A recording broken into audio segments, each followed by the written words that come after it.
Right, so it's almost reverse engineering back from Yes. what the needs are of Yes. the person that's in front of you. Yes. Because once you've established the goal, so then you like- could develop the program per se. Yes, that's the Yeah. same thing. Is the GoPro going with this? Why don't you just hit the GoPro and let's just keep going? We'll just talk. This is absolutely it. We'll do an intro to it and then we'll keep moving. Start off. Yeah, so keep rolling. So no, wait, exactly how wait, we're going now. Before we start recording, like, It's already recording. what do you mean right now? We're live. Oh. Just introduce the voice in the background. That's Joe Icono from Icono Design. He's gonna be the impromptu engineer as my impromptu co-host Albert, who you just had a great explanation of how to develop a program, a structure, correct? The program structure to it. And we're live here on the CFL podcast. GoPro. All right. And the video stream is live as well. Cool. Okay, so let's jump right back into it. Yeah, so we were talking about goals. We're reverse engineering the goal from the athlete, right? And you were breaking down structure of the programming and assessing multiple facets of the program, right? So like the goal is strength bias. I want to be stronger, but we're looking at the whole holistic picture of the athlete. Are the joints stable? Yeah. Is the full range of motion, right? And that's what we're going to define mobility as, is full range of motion. Can your body or your joints, your muscle, everything, can you take that through a full range of motion and hold good mechanics? What I mean by good mechanics is correct mechanics that's going to keep you safe before we even load you with weight, right? So, yeah, sorry, I got a little sidetracked there. It's hard because we went into it and then we just kept it live. Yeah, put you on the spot. Which, by the way, that's actually how I became the co-host. It was last week, Wednesday. I literally was like, hey, we're doing a podcast. He was like, that's cool, good for you. I was like, no, you're the co-host. And he's like, what? And then Saturday I showed up. Podcast. Yeah, you are the podcast. And so CFL podcast with Albert. that's it. With the straight training. No, but it's a good balance because, especially for today's discussion, when we're talking about programming, and we kicked it off with essentially a strength bias, right? And talking about the way you kind of formulate a program, which is good. We'll keep rolling with that, with the outline there. So stability, can you move through the full range of motion? And what are some of the other facets we're looking at, right? Okay, so when you program, you have to look at the individual. That's a little bit different than our gym because there's many individuals in the gym. Right. But for the most part, everybody has that same goal. And the way I start off with it is the ground up, just your regular body. So all your joints have normal range of motion that they should be able to go through. Usually it's flexion and extension. Your muscles shorten and you get a good flexion usually, and then they extend back out and lengthen. Or they don't. Well, which will be the issue, right? Yeah. In the first adjustment of the program. So the main thing overall is, are they mobile and are they stable? Now, from there, once you've established that, you can do a full range of motion squat. You can lock out your arms fully, maybe overhead, into an overhead squat. Without the most challenging of the movement. Without any load. And are you stable? Right. If not, then, go back. It doesn't mean that you're broken or that you're not ready to do it, but it's a very important part of the piece of the puzzle. It's your foundation. Right, yeah, and on top of that, to piggyback off, if you're not broken, like some people will have dysfunction and have never had a traumatic injury, meaning I can't squat full range of motion, but not because I got hit by a bus, mostly due to dysfunction in posture, sitting, we see the biggest culprit. You've just never done it before. So it's not the fact that something happened to where you can't obtain it. That's usually a different category of addressing injury or mobility or rehab or chronic dysfunction in something. So this is just saying, hey, we've just never trained in full range of motion, or I've never lived in full range of motion. And now our first task is to restore the mechanics in a safe manner, and then and only then worry about, okay, now what is our loading and how do we increase that, right? Almost real similar to CrossFit's pyramid of mechanics, consistency, and then intensity. So it's a good lead into the class program, and that's why some of us, especially if you've been at CFL for a while, you have seen the strength bias, and now it transformed over the last year where we've so to speak ditched the strength biased programming. And what I mean by that is rigid reps, sets, percentages, and we more so just got into a broad brush. That's why you see the back squat, maybe heavy double, maybe 5 with the same weight across, and that's because when you address a group, we have multiple different people with mobility needs and issues, and there's no point to put a percentage or an expectation on that lift. It's more so, can you do it? Maybe your back squat is with our 10-pound trainer bar, or maybe your back squat is 500 pounds. Either way, you'll have the freedom in the class, but that'll be assessed by the coach and what we're looking at mobility-wise, mechanic-wise, and everything before we get into strength, right? Yeah, so I have a question for you. Yeah. Today's podcast is about programming, and I know that for you program all the workouts, but you also program everything, the warm-ups and stuff for the workouts, right? So how... So to speak, yeah. So how do you... We're talking about mobility and stability. How Right. do you come about programming the warm-ups for your workout? Okay, so that's good. So what I do is we have more of guiding principles, right? Mm-hmm. So it's about what we talk about, and as coaches, and I'm referring to the coaching staff here at CFL. What we go by is a guideline. So we have our general couple-minute warm-up at the beginning of the class, right? Yeah. So right there, we're getting everybody engaged, loosen up. And then the mobility piece is so far just, again, a general brush of what major groups are we using? Is it mostly going to be shoulders? Yeah. Are we going overhead? Are we trying to prepare the overhead position? Because it wouldn't make sense to, if you're doing overhead squats I'd say, what's a good... pull-ups, you're not going to be doing air squats to warm up your pull-ups. Exactly. You make it relevant, and we got a good enough staff here that knows what is going to be used and how to warm that up, mostly because I'm a huge stickler for the mobility and the stretches. As many of you guys know, take that just as seriously as I do when you're going for that 1-rep max back squat.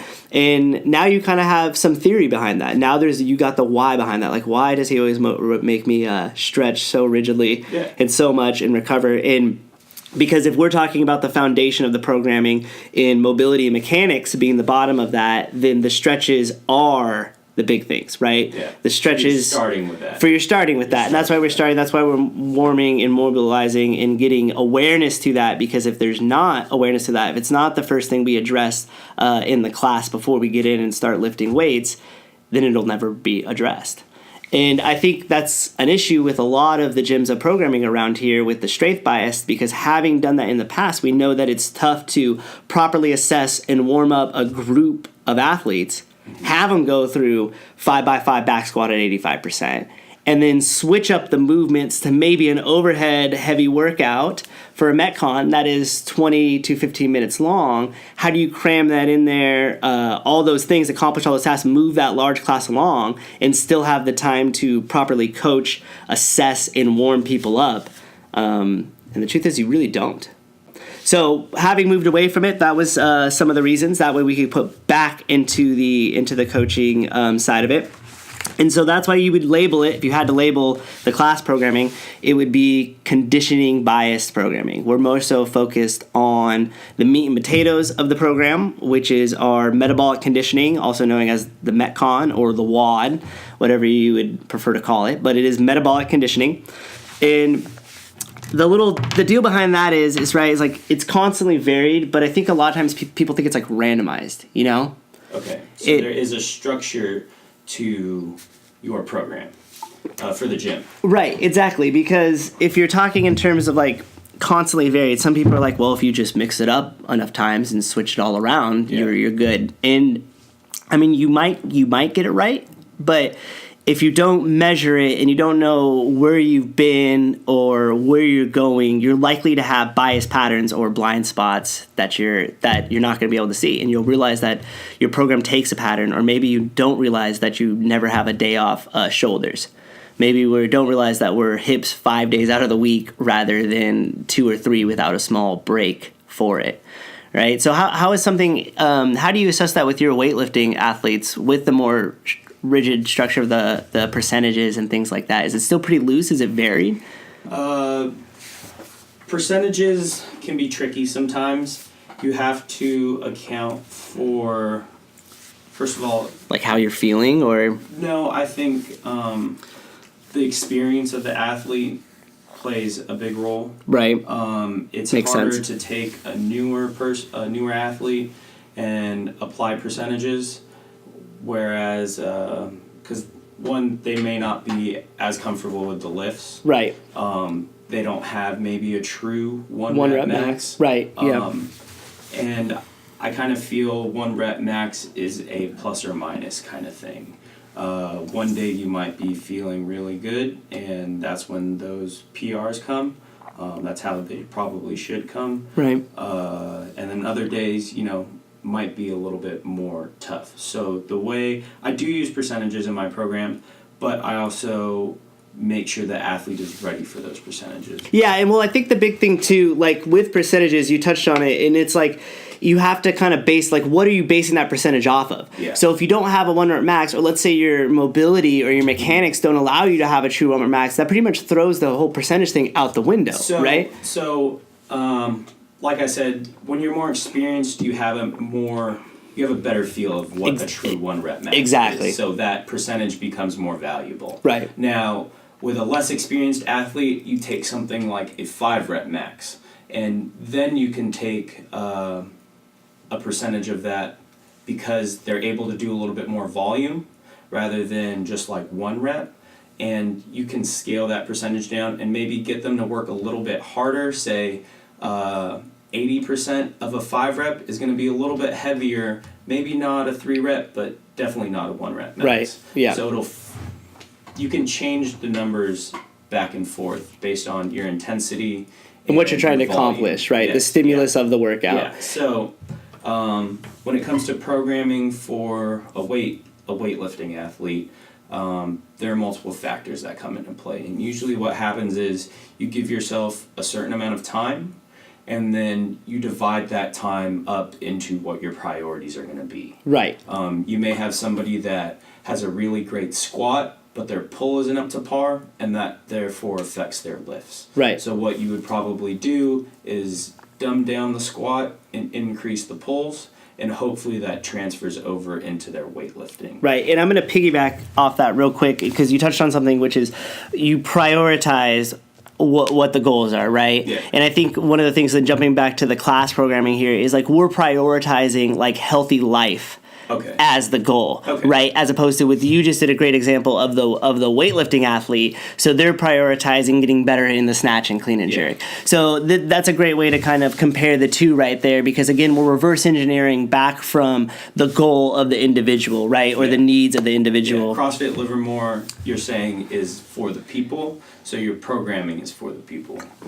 Right, that's it. You're not programming for somebody to have the best back squat in Livermore. Right. You're programming for life and prioritizing people to health. be better off in life. Right, that's it. So, and with that, jumping back to the variance thing, that's why for some people at the first thing, you might just come in and see, oh, there's just another workout, and it's just kind of randomized.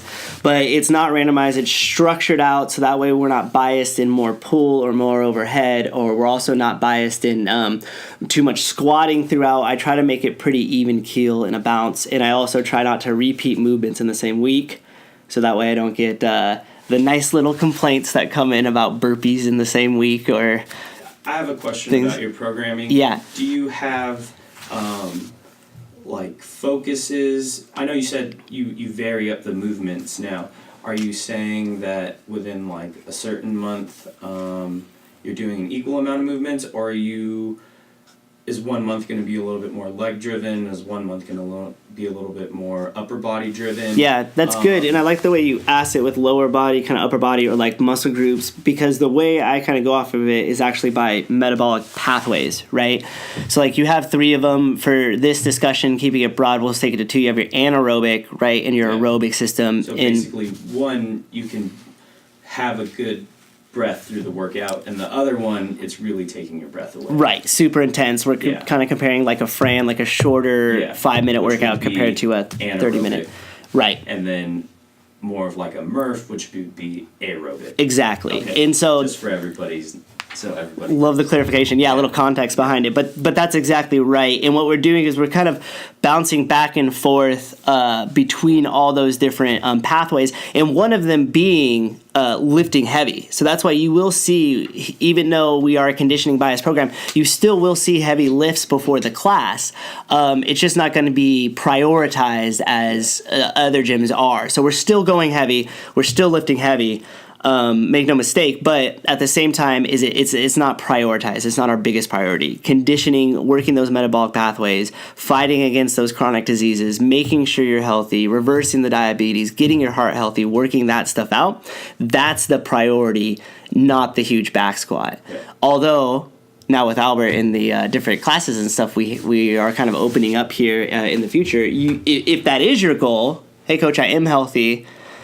I look good. A little bit more. I want more. I do want to prioritize that strength. I want the stronger back squat. I want to be at the weightlifting meet, right? Then that's when those percentages in that bias of a strength programming is necessary, right?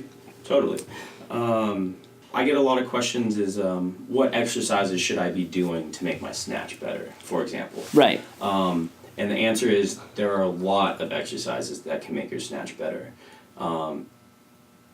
But which ones are for you based off the situation in hand, right? What your exercises might be a whole lot different than what my exercises need to be in order to make my snatch better. Right. Those are all really great points. And as we were going to come here, we're going to kind of wrap up and conclude. I think that was good. We got a general discussion of it, right? So just to recap, when we're talking about a program, we're reverse engineering, we're working back from individual goals, if that's specific programming, right? If we're talking about in context of what I do for the class, the goal is to make everybody move better, move safely, and then we're biased towards conditioning because that's where all the good stuff in the programming lies. That's where the health lies, is in the intensity of the condition bias programming. You're putting your body through stress. And your body needs stress to adapt. Adaptation through stress. This isn't stress like anxiety stress. Right.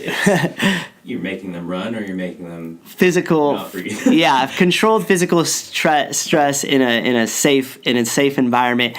And there's multiple different ways we could go versus like, okay, what if I want to be competitive in CrossFit? What does that look like, right? We kind of touched base on if I want to have a strength biased programming, what does that look like?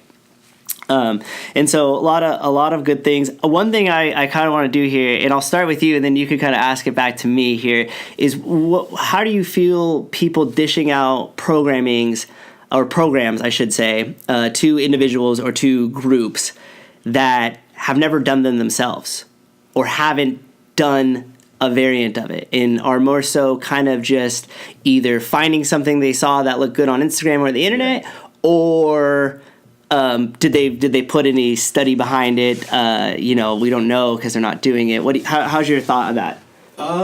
So one thing that I learned early is, as a coach, is I wouldn't ever put an athlete through something that I wouldn't do myself. Right. Because that's not keeping me accountable. Yeah. Why should I make this unless, no, there shouldn't be an unless. Just period. Yeah. That's it. Because it just doesn't make sense. Right. Why put somebody through something that you wouldn't do? Exactly. Do you take your own medicine, so to speak? Like, are you doing the programming, or do you know what that's like and the importance of that? And your answer was yes, that's important. And I think, just to tie it in with what you just said, it's important because when you are doing those increases in percentages and you are seeing the struggle, if you don't have any bearing of what that's like because you haven't done something similar with it, it's going to be real tough to tell the other person what to do, or for the other person to have buy-in towards you. Exactly. if you're not taking your own medicine. Exactly.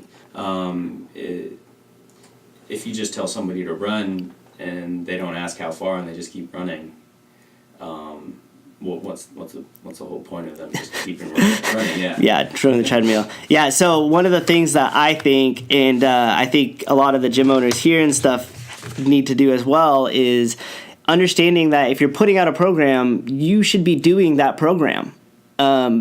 Period. Like if you're not working out with the classes, or you haven't done them in the past, or you don't understand the nature of the workout or the stimulus of the workout, you're not taking the responsibility before you're dishing it out to your group stuff. So it's interesting to me that sometimes you'll get the programming, but the owner never does the program that they put out. And it's just I always find that a little odd. Yeah, I'm sure with CrossFit, being that you have a general population, you would need to know what the workout feels like in order to Prescribe it, do it. Yeah, prescribe it, set the standards for it, to see what it feels like, right? Maybe in weightlifting or with something a little bit more specific, say you want to get a better back squat, it's going to be focused on your back squat. It's not going to be like a CrossFit class where, I don't necessarily need to do a 5x5 back squat at 70% to know what your 5x5 back squat. Yeah, good point. But you got a back squat at the end of the day.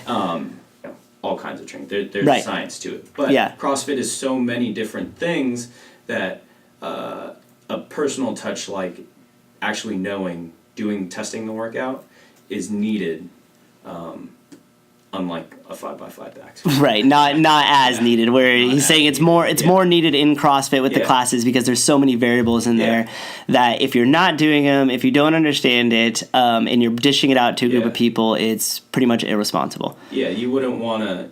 I'm sure if you had if you programmed a CrossFit WOD and you took a bunch of exercises and put them together and it doesn't make sense, somebody would know that when they started working out. Right. So if you didn't do it yourself, then obviously, there's some kind of disconnect where you who programmed it and didn't do the workout wasn't like, okay, this is a weird workout. Right.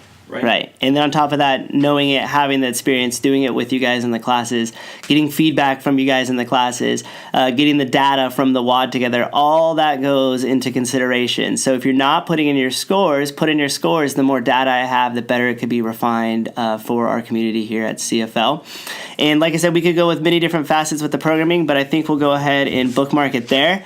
And we'll definitely touch back up. So please submit your guys' questions to Facebook, Instagram, whether they're in the class time, whatever. That is a way to reach out for us. Also in the comments below on YouTube, leave them in there so that way when we touch back up on it, we could answer those. Sounds good. Cool. All right. Later.